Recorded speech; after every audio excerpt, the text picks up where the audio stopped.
یہ کیا کہہ رہے ہو تم؟ میں شدت غم تلے بولی۔ ٹھیک کہہ رہا ہوں، تم نے مال و دولت کے لیے اس سے ساز باز کر لی ہے۔ محمود کھٹور پن سے بولا۔ میں ہی پاگل تھا جو تمہارا احساس کر کے یہاں چلا آیا کہ تمہارے دل میں اٹکی ہوئی پھانس نکل جائے۔ میں نے محمود کا رویہ دیکھا تو میری برداشت کی حد ختم ہو گئی۔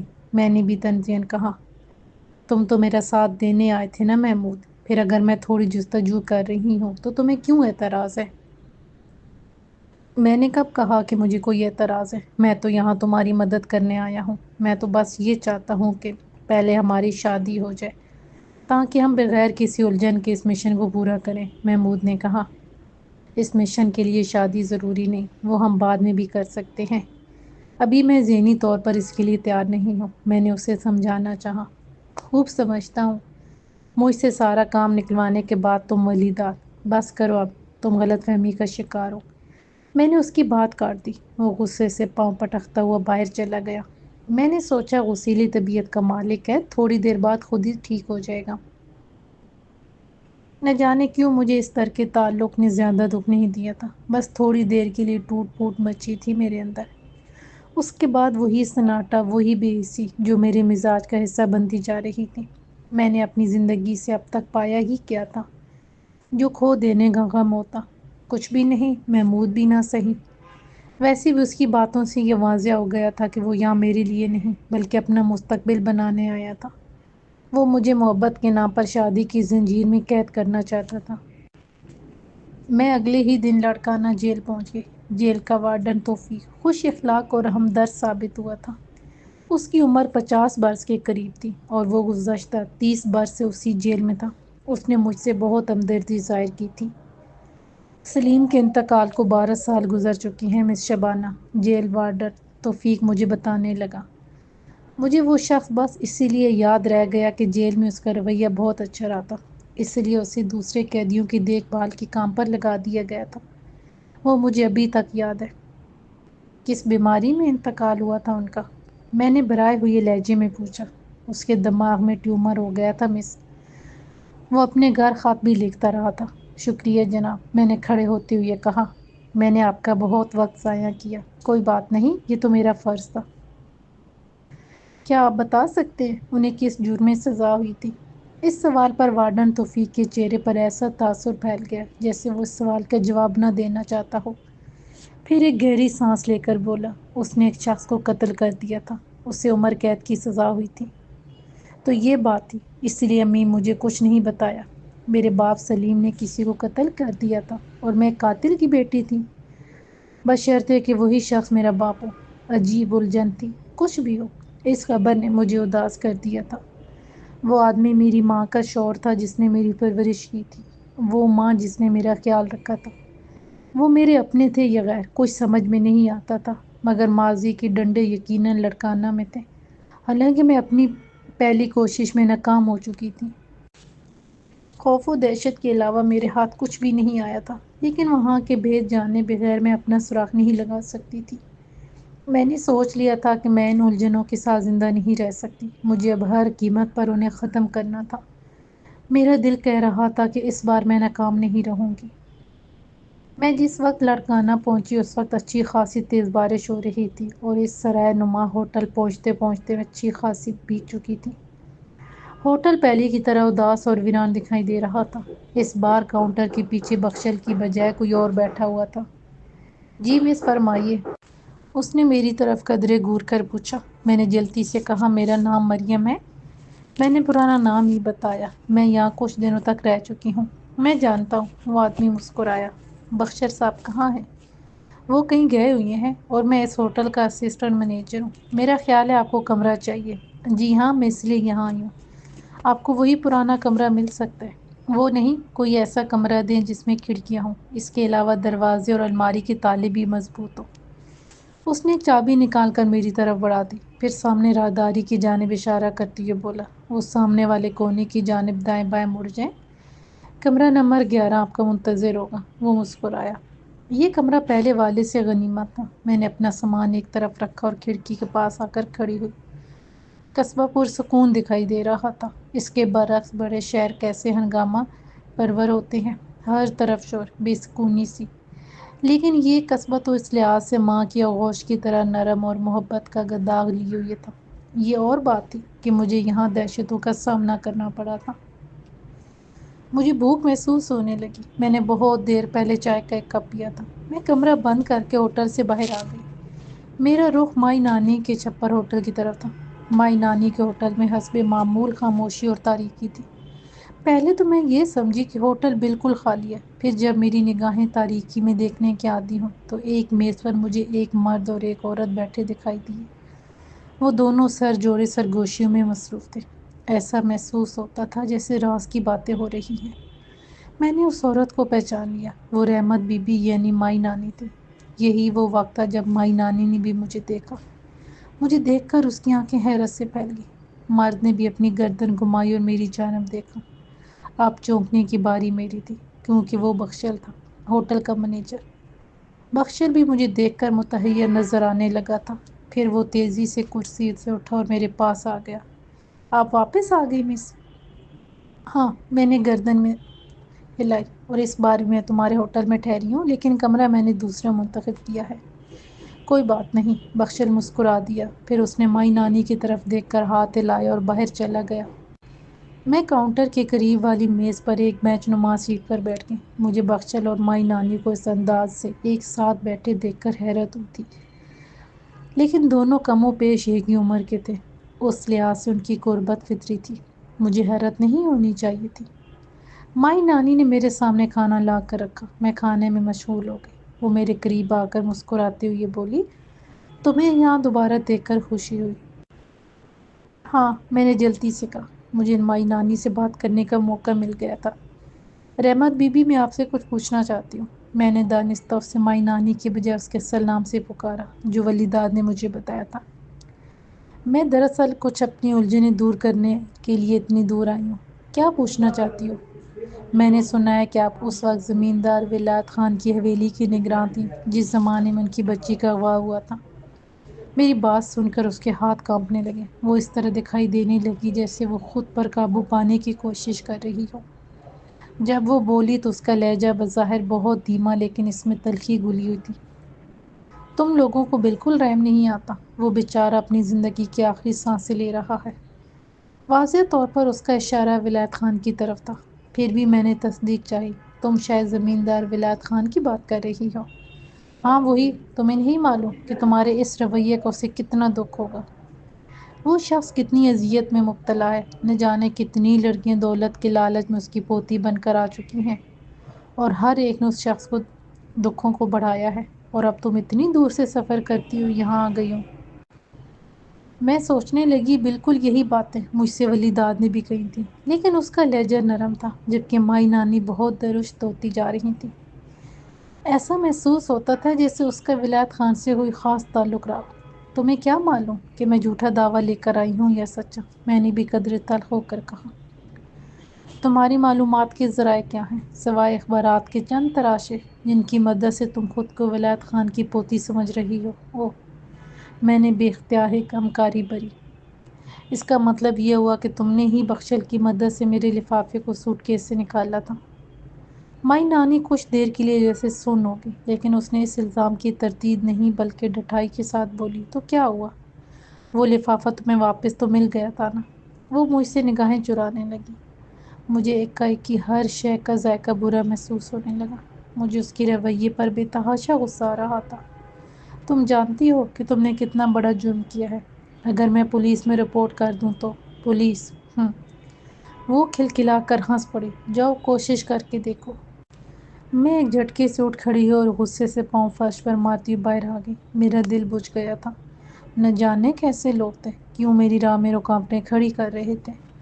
میں نے کسی کا کیا نقصان کیا تھا؟ مجھے محسوس ہونے لگا تھا جیسے پورا قصبہ میرے خلاف سازشیں کر رہا ہو۔ میرا ساتھ دینے والا کوئی نہیں تھا۔ میں نے اپنے تحفظ کے لیے بھی کچھ نہیں کیا تھا۔ میں ہوٹل واپس نہیں گئی بلکہ قصبے کی ویران سڑکوں پر چہل قدمی کرتی رہی۔ پھر مجھے ایک بورڈ نظر آ گیا۔ یہ اعجاز ٹانڈیو نامی کسی وکیل کا بورڈ تھا جس کا دفتر اسی عمارت کی پہلی منزل پر تھا۔ میں عمارت کے سامنے بہت دیر تک کھڑی اس بورڈ کو دیکھتی رہی۔ مجھے اپنے تحفظ کے لیے کسی ایسے ہی آدمی کی ضرورت تھی میں تنہا کچھ نہیں کر سکتی تھی۔ وکیل قسم کے لوگ گڑھے مردے اکھاڑنے میں ماہر ہوتے ہیں۔ یہ شخص یقیناً میرے ماضی کا سراغ لگا سکتا تھا۔ بہت دیر سوچنے کے بعد میں نے وکیل سے ملنے کا فیصلہ کر لیا اور میرے قدم عمارت کی طرف بڑھ گئے۔ اعجاز ٹانڈیو کے دفتر کی خستہ حالی سے یہ اندازہ ہو رہا تھا کہ قصبے میں اس کی پریکٹس زیادہ نہیں چلتی۔ ہر طرف گرد و غبار، بوسیدہ فرنیچر، پرانی کتابوں اور اخبارات کا ڈھیر۔ خود اعجاز کی اپنی حالت بھی کم خستہ نہیں تھی۔ وہ ایک ادھیڑ عمر آدمی تھا اور اس وقت نیم غنودہ سا نظر آ رہا تھا۔ اس نے میری دستک پر دروازہ کھولا اور ایک طرف ہٹ گیا۔ مجھے دیکھ کر اس نے کسی حیرت یا کسی تاثر کا اظہار نہیں کیا، بلکہ کمرے میں ڈگمگاتے قدموں سے ڈولتا رہا۔ بالآخر ایک صوفے پر گرا اور میری طرف دیکھ کر لڑکھڑاتے ہوئے لہجے میں بولا، کیا بات ہے، یہاں کیوں آئی ہو؟ آخر تم جیسی خوبصورت لڑکی کو یہاں آنے کی کیا ضرورت پیش آ گئی؟ اس کی بات مجھے عجیب بھی لگی اور بری بھی۔ میں نے بھی اسی لہجے میں جواب دیا، میرا نام مریم ہے، میں زمیندار ولایت خان کی پوتی کے اغوا کے کیس کے سلسلے میں آپ کے پاس آئی ہوں۔ اوہ، تو وہ تم ہو۔ یہ کہتے ہوئے وہ سنبھل کر بیٹھ گیا۔ اس کے لہجے کی نیم غنودگی اور بیزاری پن بھی عنقا ہونے لگا۔ پھر وہ بولا، ہاں میں نے سنا تو تھا کہ تم واپس آ گئی ہو۔ مجھے مایوسی ہونے لگی۔ ایسا شخص کسی طرح میرا ساتھ دے سکتا تھا جو ادھوری نیند کے خمار میں رہتا ہو۔ بہرحال اب تو میں یہاں آ ہی گئی تھی تو کچھ نہ کچھ کہنا ہی تھا۔ جناب اعجاز صاحب، کیا آپ کسی سلیم یا سائرہ سے واقف ہیں؟ میں نے کچھ دیر سوچنے کے بعد پوچھا۔ یہ دونوں میاں بیوی اس علاقے میں اجنبی تھے، مگر ان کا تعلق کسی نہ کسی حوالے سے زمیندار ولایت خان کی حویلی سے ضرور بنتا تھا۔ میں نے دیکھا کہ وکیل اعجاز ٹانڈیو میری طرف الجھی ہوئی نظروں سے دیکھنے لگا، پھر اپنی پیشانی پر انگلی مارتے ہوئے بولا، نہیں، میں ان دونوں سے ناواقف ہوں۔ ان لوگوں کا بھلا اس قصبے یا حویلی سے کیا تعلق جن کا علاقہ ہی کچھ اور تھا؟ مجھے واضح طور پر اس کے لہجے سے دروغ گوئی کی بو آ رہی تھی، تاہم یقین سے نہیں کہہ سکتی تھی۔ کیا خبر وہ واقعی اس بات سے انجان ہو؟ میں نے کہا، میں پرانی باتیں جاننے کے لیے یہاں آئی ہوں۔ میں ان دونوں کے بارے میں جاننا چاہتی ہوں۔ سائرہ نے ماں بن کر میری پرورش کی تھی اور سلیم اس کا شوہر تھا۔ پھر ان دونوں کا انتقال ہو گیا۔ میں نے سائرہ یعنی اپنی ماں کے سامان میں پرانے اخبارات کے تراشے دیکھے اور وہیں سے میرا ذہن بھٹک گیا۔ اب سمجھ میں نہیں آتا کہ وہی دونوں میرے ماں باپ تھے یا کوئی اور۔ میں یہاں کسی کو نقصان پہنچانے نہیں آئی۔ تم اپنا وقت ضائع کر رہی ہو۔ اعجاز دونوں ہاتھ اٹھا کر بولا، مجھے معلوم ہے کہ تم اخبارات کے بہت سے تراشے اپنے ساتھ لائی ہو اور ان کی بنیاد پر خود کو زمیندار ولایت خان کی پوتی سمجھ رہی ہو۔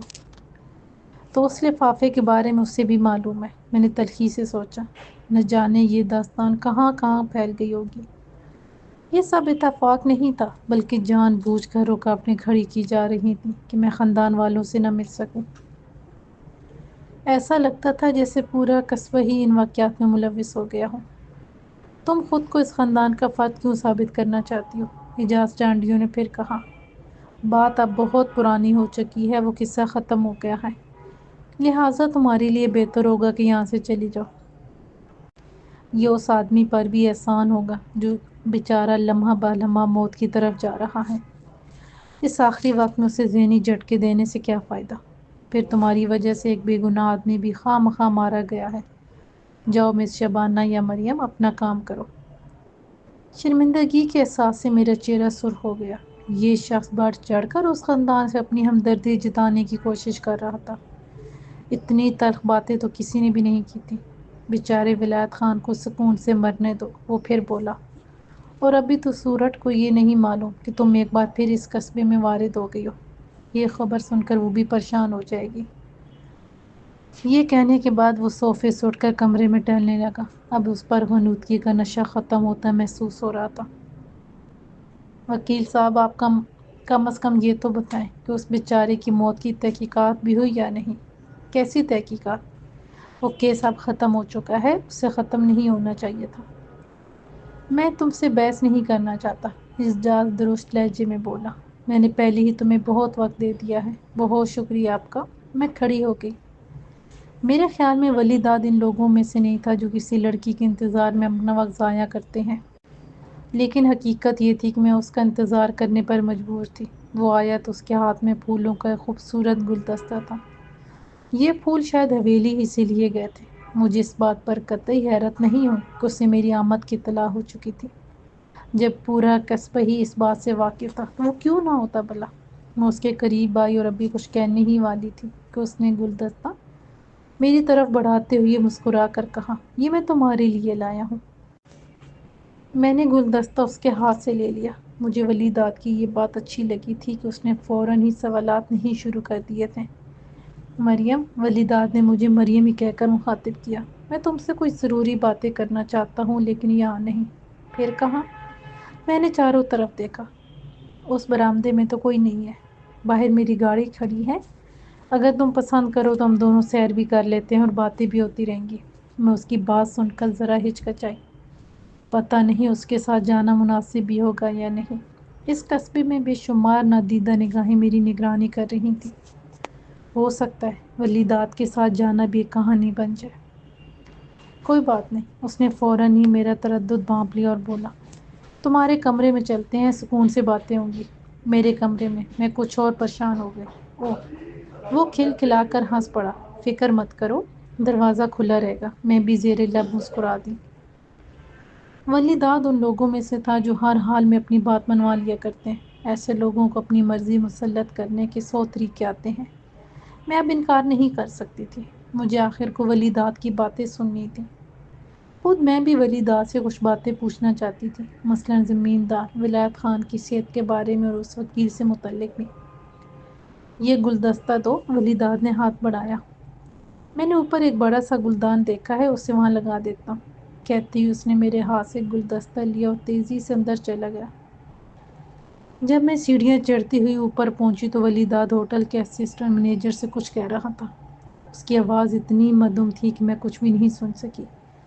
پھر میں نے دیکھا کہ ولی داد نے اپنی جیب میں سے ہاتھ ڈال کر کچھ نکالا اور اسسٹنٹ مینیجر کے ہاتھ پر رکھ دیا۔ میرے قدموں کی آہٹ سنتے ہی مینیجر سیڑھیاں اترتا ہوا نیچے چلا گیا، جبکہ ولی داد وہیں کھڑا رہا تھا۔ آخر اس شخص کو ولی داد نے کیا دیا تھا؟ کیا اس بات کا معاوضہ ادا کیا گیا تھا کہ جب میں اور وہ کمرے میں ہوں تو ہمیں ڈسٹرب نہ کیا جائے؟ میرا جی چاہا کہ میں دروازہ بند کر لوں۔ میں نے اتنی سبکی کبھی محسوس نہیں کی تھی۔ لیکن ولی داد کا رویہ اتنا سرد اور لاپرواہ تھا کہ میں کچھ پوچھنے کی ہمت نہ کر سکی۔ البتہ دل کی بڑاس نکالنے کے لیے میں اس پر دوسرے طریقے سے برس پڑی۔ تمہیں کیسے معلوم ہوا کہ میں یہاں واپس آ گئی ہوں؟ یہ بہت چھوٹا علاقہ ہے مریم، ولی داد نے بڑے اطمینان سے جواب دیا۔ ایسی باتیں پوشیدہ نہیں رہتی۔ بہت خوب۔ یعنی قصبے کے بس اسٹاپ سے لے کر تمہاری حویلی تک لوگوں کی لائن لگی ہوئی ہے جو لمحے لمحے کی خبریں تم تک پہنچاتے رہتے ہیں۔ کیا ہو گیا ہے تمہیں؟ ولی داد حیرت سے بولا۔ کیا تمہیں مجھ پر بھروسہ نہیں ہے؟ کیا تمہیں اس بات کا اندازہ نہیں کہ جیسے ہی مجھے یہ معلوم ہوا کہ تم واپس آ گئی ہو، میں بھاگا بھاگا تمہارے پاس آ گیا۔ مجھے اس بات کی خوشی تھی کہ تم نے اس شخص سے اپنا تعلق توڑ لیا ہوگا جس کے لیے تم دادو گئی تھی۔ کیا؟ میں حیرت زدہ رہ گئی۔ میں پہلے ہی سمجھ گئی تھی کہ کسی نے میرا فون سنا تھا۔ ہاں، چاہے کچھ بھی سمجھ لو، میں نے وہ فون سنا تھا۔ میں برداشت نہیں کر سکتا۔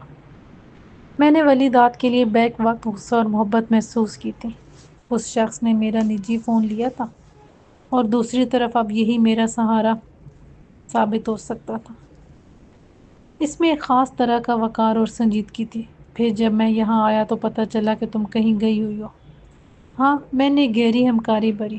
میں وکیل اعجاز چانڈیو کے پاس گئی تھی، تمہارے خاندانی وکیل کے پاس۔ مجھے اس سے کوئی مطلب نہیں کہ تم کہاں گئی تھی۔ میں تو صرف یہ چاہتا ہوں کہ تم بھٹکتی نہ پھرو۔ اس قصبے میں فرشتے نہیں رہتے، مجھے تمہاری فکر رہتی ہے۔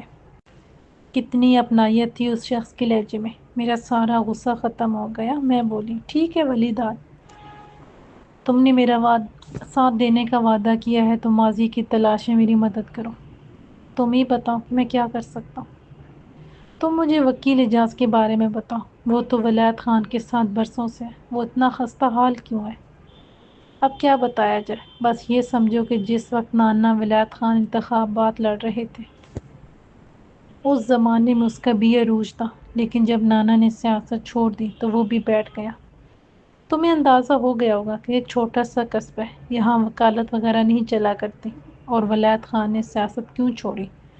وہ تو صوبائی وزیر بننے والے تھے، ولی داد نے آگے بتایا۔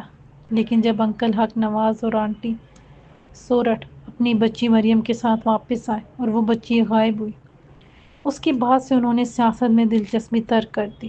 یہ سب بہت پرانی باتیں ہیں اور مجھے ماضی کے بارے میں زیادہ نہیں معلوم۔ اس وقت میں خود بھی تو بچہ تھا۔ اسی ماضی میں تو تمہارا بھید پوشیدہ ہے ولیدہ، ہمیں اسی کا سراغ لگانا ہے۔ سمجھ میں بھی نہیں آتا کہ پورے قصبے کو اس معاملے سے کیا دلچسپی ہو گئی ہے۔ پہلے ہوٹل کے کمرے سے میرا لفافہ غائب ہو گیا تھا جس میں اخبارات کے تراشے تھے، لیکن جس طرح وہ غائب ہوا اسی طرح واپس بھی آ گیا۔ اور اب یہ پتہ چلا ہے کہ بخشل کے کہنے پر چپڑ ہوٹل کی مائی نانی نے وہ لفافہ چرایا تھا۔ آخر یہ سب کیا ہے؟ ان لوگوں کو میرے معاملات سے کیا دلچسپی ہے؟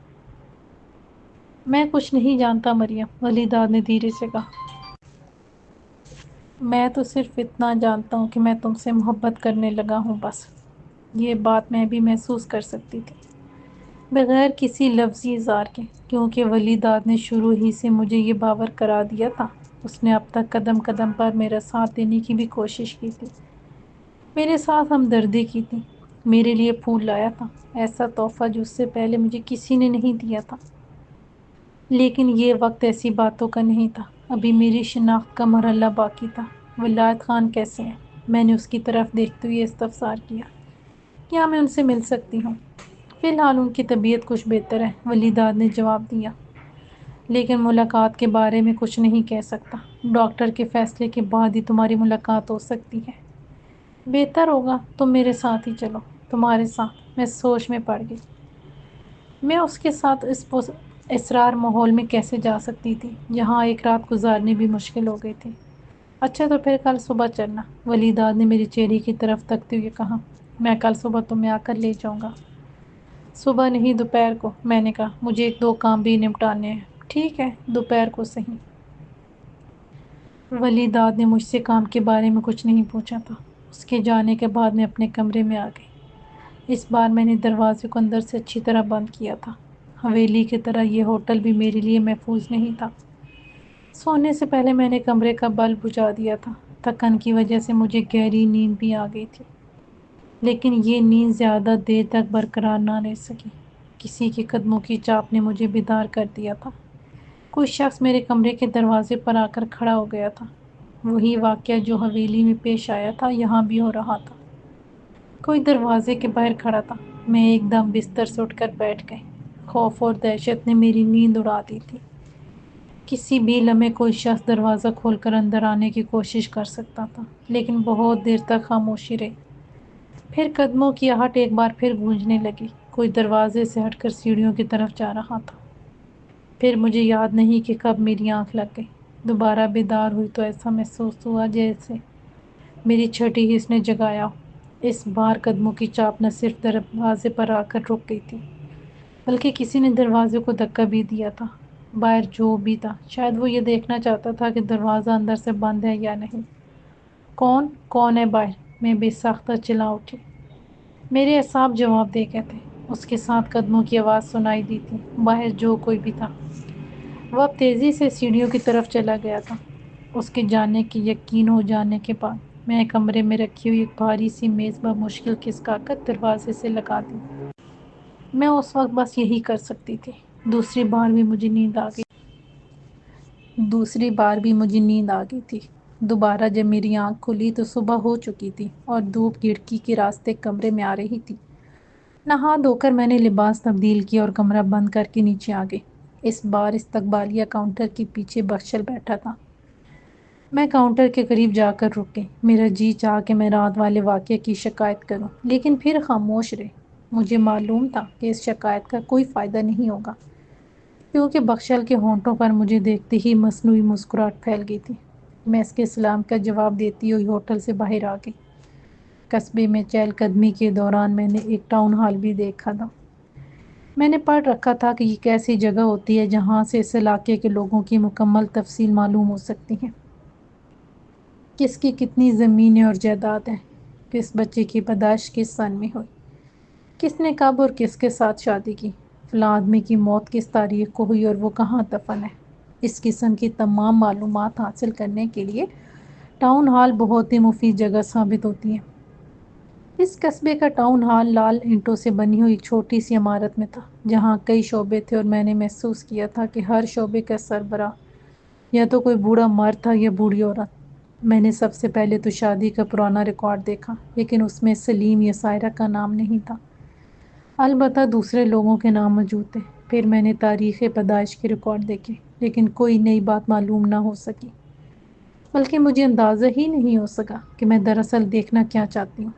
پھر یوں ہی نہ جانے کس خیال کے تحت جائیداد کی خرید و فروخت کا پرانا ریکارڈ بھی چیک کیا، اور اس میں ایک ایسی بات تھی کہ جس نے مجھے چونکا دیا۔ بخشل کا وہ سرائے نما ہوٹل جہاں میں ٹھہری ہوئی تھی، وہ مائی نانی کا چھپر ہوٹل، دونوں ہی زمیندار ولایت خان کی مالکیت تھے، اور انہوں نے کسی سے خرید کر ان دونوں کو دیے تھے۔ یہ حیرت انگیز اطلاع مل تو گئی تھی، لیکن میری سمجھ میں نہیں آ رہا تھا کہ اس بات سے آخر فائدہ کیا ہے۔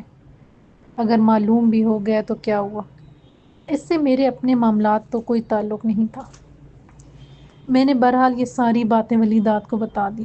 اس وقت ہم دونوں حویلی کی طرف جا رہے تھے۔ تمہیں اس قسم کی معلومات حاصل کرنے کا خیال کیسے آ گیا؟ میں کچھ نہیں کہہ سکتی۔ مجھے یہ تو معلوم ہو گیا تھا کہ مائی نانی کسی زمانے میں حویلی میں ملازمت کرتی رہی ہیں، لیکن میری سمجھ میں نہیں آ رہا تھا کہ ایک معقول ملازمہ کے پاس اتنی رقم کہاں سے آ گئی کہ اس نے ایک ہوٹل کھول لیا۔ دراصل میں ماضی کی تلاش میں نکلی ہوں، اسی لیے جزیات کی طرف بھی دھیان دے رہی ہوں، چاہے ان باتوں کا تعلق میری ذات سے ہو یا نہ ہو، لیکن مجھے یقین ہے کہ کڑی سے کڑی مل کر ہی زنجیر بنتی ہے۔ اس لیے میں نے اتنی چھان بین کی، اور ان میں سے ہر شخص کا کسی نہ کسی اندازے سے حویلی سے بھی تعلق رہ چکا ہے۔ اس لیے مجھے اندازہ ہے کہ ماضی کا بھید بھی شاید انہی لوگوں کے پاس ہے۔ مجھے بخشل اور مائی نانی کو ایک دن ایک ساتھ دیکھ کر حیرت ہوئی تھی۔ میں یہ بھی جاننا چاہتی تھی کہ دونوں کا آپس میں کیا تعلق ہے۔ میرا خیال ہے کہ تم بہت بولی ہو، ولیداد نے مسکرا کر کہا۔ تم اجازت دو تو میں کچھ بتاؤں؟ ہاں ہاں، مجھے معلومات ہی تو چاہیے، ضرور بتاؤ۔ میں نے یہ باتیں زیبو سے بھی معلوم کی ہیں، ولیداد نے کہا۔ اس کی ماں ایک طویل عرصے تک حویلی کی ملازمت کر چکی ہے۔ اب اس کی بیٹی زیبو نے اس کی جگہ لے لی ہے۔ اس سے اپنے ماں کے ذریعے ہی معلوم ہوا ہے، جس کے مطابق اس نے مجھے بتایا تھا کہ بخشل اور رحمت بی بی ایک دوسرے سے محبت کرتے تھے، لیکن دونوں خاندانوں میں برادری کا مسئلہ تھا۔ بخشل غیر برادری کا تھا، اس لیے یہ شادی نہیں ہو سکی۔ دونوں کی شادیاں ہو گئیں، لیکن وقت گزرنے کے ساتھ بخشل کی بیوی اور رحمت بی بی کا شوہر داغ مفارقت دے کے اب دونوں پرانے دور کی یاد تازہ کرتے ہیں۔ بس یہ ہے ان کی عشق کی داستان۔ مجھے ہنسی آئی اور افسوس بھی ہوا۔ اس قسم کی صورتحال چھوٹے قصبوں میں بھی ہوا کرتی ہے، بڑے شہروں میں کون ماضی کو یاد رکھتا ہے؟ وقت گزرنے کے ساتھ لوگ ایک دوسرے کو بھولتے جاتے ہیں۔ اچھا، اب اس باڈی گارڈ کے بارے میں بتاؤ جس کا نام شفیق ہے۔ کیا بتاؤں؟ میں نے اسے ایک تصویر کو برا بھلا کہتے اور پھاڑتے ہوئے دیکھا ہے۔ او خدا! ولی ہنس پڑا۔ حیرت ہے، سارے واقعات تمہارے سامنے پیش آ رہے ہیں۔ بھائی، وہ اپنے زمانے کا بہت دلیر آدمی تھا، لیکن نانا ولایت کی حفاظت میں ایک بار ناکام رہا تھا۔ اس کے ذہن پر ابھی تک وہی اثر ہے۔ وہ نانا پر حملہ کرنے والے کی تصویر کو سامنے رکھ کر برا بھلا کہتا رہتا ہے اور پھر پھاڑ کر پھینک دیتا ہے۔ اس آدمی کی اتنی تصویریں کہاں سے آ گئیں اس کے پاس؟ اسے جو بھی تصویر مل جائے اسی کی سمجھتا ہے۔ بس اب خاموش رہو، حویلی آ گئی ہے۔ حویلی کا بیرونی گیٹ کھلا ہوا تھا۔ ولیداد نے گاڑی ایک طرف لے جا کر روک دی اور میں گاڑی سے اتر آئی۔ میں نے گہری سانس لے کر چاروں طرف دیکھا۔ یہ وہی جگہ تھی جہاں کچھ دن پہلے مجھ پر قاتلانہ حملہ ہوا تھا۔ ولیداد نے گاڑی بند کی اور مجھے لے کر حویلی کے اندر آ گیا۔ دروازے پر ہی زیبو مل گئی۔ مجھے دیکھ کر اس کی آنکھوں میں حیرت کے آثار پیدا ہوئے، لیکن اس نے کچھ نہیں کہا، بس خاموشی سے مجھے دیکھتی رہی۔ میرا خیال ہے کہ نانا ولایت خان سے ملاقات میں تمہیں بھی کچھ وقت لگے گا، ولیداد نے کہا۔ پھر اس نے زیبو کی طرف دیکھا۔ زیبو، ان کے لیے دروازہ کھلوا دو۔ بہتر جناب، زیبو نے بڑے ادب سے کہا۔ اس کی کیا ضرورت ہے؟ میں نے احتجاج کیا۔ میں بیٹھ کر بھی انتظار کر سکتی ہوں۔ میں سمجھتا ہوں کہ تمہیں آرام کی ضرورت ہے، ولیداد نے کہا۔ تمہاری آنکھوں سے ظاہر ہوتا ہے کہ تم ساری رات جاگتی رہی ہو۔ ولیداد کا کہنا صحیح تھا، مجھے واقعی آرام کی ضرورت تھی۔ تھکن سے میرا بدن ٹوٹ رہا تھا۔ میں کمرے میں لیٹ گئی اور جانے کب میری آنکھ بھی لگ گئی۔ اگلے دن وعدے کے مطابق ولیداد نے میری ملاقات اس دبنگ زمیندار ولایت خان سے کرا دی۔ اس کا کمرہ بڑا شاہانہ انداز کا تھا۔ میں اس کی لمبی چوڑی مسہری کے قریب بچھی ایک کرسی پر بیٹھ گئی۔ وہ ہڈیوں کا ڈھانچہ ہو رہا تھا، بہت کمزور اور نحیف و نزار، سانسیں بھی جس کی گویا رک رک کر چل رہی تھیں۔ وہ میری طرف دیکھ کر مسکرایا۔ ولیداد نے اسے میرے بارے میں بتا دیا تھا۔ اس کی مسکراہٹ میں ایسی محبت شامل تھی کہ میری آنکھیں بھی بھر آئیں۔ بتاؤ، وہ دھیرے سے بولا، تمہیں کیسے اندازہ ہوا کہ تمہارا تعلق ہم لوگوں میں سے ہے؟ میں نے اپنا حلق تر کیا اور جلدی جلدی مختصر لفظوں میں ساری کہانی سنا دی۔ مجھے نہیں معلوم جناب کہ میرا یہاں سے کیا تعلق ہو سکتا ہے، کس طرح میری مطابقت ہو سکتی ہے، لیکن میری پرورش سائرہ نامی خاتون نے کی تھی، اور شاید میرے باپ کا نام سلیم تھا، اور جو میں جانتا ہوں میری بچی، ولایت خان نے کمزور آواز میں کہا، میں جانتا ہوں، لیکن تمہیں پشیمان ہونے کی ضرورت نہیں ہے۔ وہ ایک قتل کے سلسلے میں جیل چلا گیا تھا۔ اوہ، میں نے گہری سانس لے کر اپنی آنکھیں بند کر لیں۔ صورتحال اچانک مختلف ہو گئی تھی۔ یہ کمرہ میرے لیے اجنبی نہیں رہا تھا۔ میں اپنی تلاش میں کامیاب رہی تھی۔ میرا ماضی اس حویلی میں پوشیدہ تھا۔ یہ نحیف و نزار شخص میرے راز سے واقف تھا۔ وہ سائرہ اور سلیم کے بارے میں جانتا تھا۔ خدا کے لیے بتائیں کہ یہ لوگ کون تھے؟ میں سسک پڑی۔ میرا ان سے کیا رشتہ تھا؟ میں تمہیں بتاتا ہوں، بوڑھے ولایت خان نے آہستہ آہستہ کہنا شروع کیا۔ یہ اس زمانے کی بات تھی جب میں نے شمع سے شادی کی، جس نے حق نواز کو جنم دیا۔ میں شمع کو حیدرآباد سے لڑکانا لے آیا اور شمع اپنے ساتھ سائرہ کو لائی تھی۔ اس کی دو وجوہات تھیں، ایک تو شمع اور سائرہ گہری سہیلیاں تھیں، دوسرے یہ کہ سائرہ نے سلیم کی محبت میں اپنے خاندان والوں سے بغاوت کر لی تھی۔ سلیم کی اس سے شادی پر خاندان اور برادری کا روایتی مسئلہ پیدا ہو گیا تھا۔ سلیم کو سائرہ کے خاندان والوں نے اغوا کر لیا تھا۔ وہ اس پر سائرہ کو طلاق دینے پر زور دے رہے تھے۔ پھر وہ ان کی قید سے بھاگ نکلا، مگر مصلحتاً سائرہ سے دور رہا، تاہم اسے تسلی دی کہ وہ حالات ٹھیک ہوتی ہی اس سے آ ملے گا۔ یوں سائرہ میری بیوی شمع کی سہیلی کی حیثیت سے حویلی میں رہنے لگی۔ وہ بیچاری سلیم کے انتظار میں حویلی میں چکراتی پھرتی تھی۔ شکر ہوا کہ معاملہ ٹھنڈا پڑا اور ایک دن سلیم سائرہ سے ملا اور اسے یہاں سے لے کر چلا گیا۔ دوسری طرف حق نواز نے سورٹ سے شادی کر لی تھی۔ میں اس شادی کے خلاف تھا، کیونکہ سورٹ کی ماں ذہنی مریضہ تھی اور اس کا اثر سورخ پر بھی پڑ سکتا تھا، لیکن میرے بیٹے حق نواز نے میری بات نہیں مانی۔ یوں وہ سورٹ کو لے کر جام شور آ گیا۔ وہاں سائرہ نے ایک بچی کو جنم دیا جس کا نام شبانہ رکھا گیا۔ اتنا کہہ کر ولایت خان تھما تو میرے دل کا گھونسا لگا، میری آنکھوں میں آنسو آ گئے۔ وہ شاید میری دلی کیفیت بانپ گیا تھا۔ بولا، ہاں تم سائرہ ہی کی بیٹی ہو؟ نہیں، مجھے خوشی ہوئی کہ میں نے آج حقیقت پا لی۔ میرے آنسوؤں کو غلط مطلب مت دیجیے گا، میں کوئی لالچی لڑکی نہیں ہوں، بس حقیقت جاننا چاہتی تھی۔ میں تو خوش ہوں، اور یہ خوشی کے آنسو ہیں، میں نے مضبوط لہجے میں کہا، اور حقیقت بھی یہی تھی کہ مجھے حقیقت ہی کی تو تلاش تھی۔ تاہم میں نے کہا، اگر میرا یہاں سے کوئی تعلق نہیں تھا تو پھر مجھے ایسے خواب کیوں آتے تھے جس میں یہ حویلی دیکھا کرتی تھی؟ وہ مسکرا کر بولا، اس کی وجہ ہے، سنتی رہو۔ دوسری طرف سورٹ کے ہاں بھی بچی کی ولادت ہوئی۔ اس کا نام مریم رکھا گیا، لیکن کچھ عرصے بعد وہ بچی چل بسی۔ سورٹ کے ذہن پر اس کا گہرا صدمہ ہوا اور وہ نیم پاگل ہو گئی۔ میرے کہنے پر سائرہ اپنی بچی، یعنی تمہیں جس کا نام شبانہ رکھا گیا تھا، لے کر سورٹ کے پاس آ گئی، اور سورٹ اسے اپنی بچی سمجھنے لگی۔ پھر سب حویلی آ گئے جہاں تم نے بچپن گزارا۔ یوں میں تم سے بھی محبت اور شفقت کرنے لگا۔ دوستانہ معاملات ہیں، اس لیے بات بنی رہی۔ پھر کسی بدخواہ نے میری جان لینے کی کوشش کی۔ سلیم نے مجھے بچایا اور اس کے ہاتھوں حملہ آور قتل ہو گیا۔ وہ کوئی میرا سیاسی مخالف تھا۔ سلیم کو سزا ہو گئی، میرا سیاست سے دل اچاٹ ہو گیا۔ میں نے تمہیں اپنی پوتی بنا کر ساری جائیداد کا مالک بنا دیا، لیکن سائرہ کے لیے تو دنیا اندھیر ہو گئی۔ اسے یہاں سے وحشت ہونے لگی، وہ تمہیں لے کر واپس حیدرآباد چلی گئی۔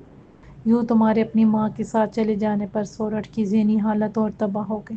اخبارات نے میری پوتی کے اغوا کی خبریں شائع کی، لیکن صرف میں ہی جانتا تھا کہ مریم اغوا نہیں ہوئی، بلکہ اپنی حقیقی ماں یعنی سائرہ اسے ساتھ لے گئی ہے۔ سلیم نے وہی اخباری تراشے جیل سے سائرہ کو بھیجے تھے جسے اس نے سنبھال کر رکھ لیا تھا۔ کہانی ختم ہو گئی اور میں اپنے ہوٹل واپس آ گئی۔ سوٹ کیس سنبھالا اور پلٹنے لگی تو ولیدات آ گیا۔ بولا تم جا رہی ہو میرے بغیر؟ ہاں، یہ سب میرے لیے ریت کی دلدلی ثابت ہوا۔ میں نے کہا، سیانے سے ہی کہتے ہیں کہ جو چیز دفن ہے اسے دفن ہی رہنے دو۔ ولیدات تم بہت اچھے ہو، مگر میری زندگی کئی خانوں میں بٹ چکی ہے۔ یہ بھی میری ماں کی زمین ہے جہاں میرا بچپن گزرا، اور وہ بھی جہاں میں جوان ہوئی۔ یہاں میرا باپ دفن ہے تو وہاں میری ماں، یہاں تم ہو اور وہاں محمود۔ میں بھی کوئی بڑا فیصلہ کرنے کی پوزیشن میں نہیں ہوں۔ میں انتظار تو کر سکتا ہوں، وہ گھٹے گھٹے لہجے میں بولا۔ پتہ نہیں، میں نے کہا، اور سوٹ کیس سنبھال کر لاری میں سوار ہو گئی۔ میری آنکھیں بھیگ چکی تھیں۔